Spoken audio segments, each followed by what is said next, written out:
দেখছেন বার্তা এক নজর।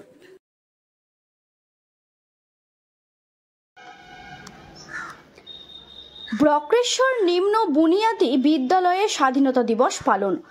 বীরভূমের বক্রেশ্বর। দেশ স্বাধীন হওয়ার পর কেটে গিয়েছে অনেকগুলো বছর। স্বাধীনতা দিবসে ভারতের জনগণ সড়াম্বরে পালন করছে।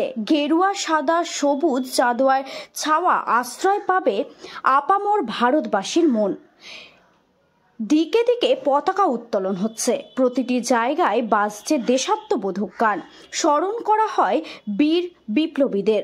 আজ প্রতিটি জায়গার মতো ছাত্রছাত্রী সহকারে শিক্ষক শিক্ষিকারা বক্রেশ্বর নিম্ন বুনিয়াদী বিদ্যালয়ে স্বাধীনতা দিবস পালন করলেন এবং সকল ছাত্রছাত্রীদেরকে নিয়ে শোভাযাত্রার মধ্যে দিয়েই 15ই আগস্ট স্বাধীনতা দিবস পালন করলেন তারা। সকলের হাতে জাতীয় পতাকা নিয়ে ছাত্রছাত্রীরা শিক্ষক শিক্ষিকাদের সাথে পায়ে পা মিলিয়ে শোভাযাত্রায় সামিল হলেন।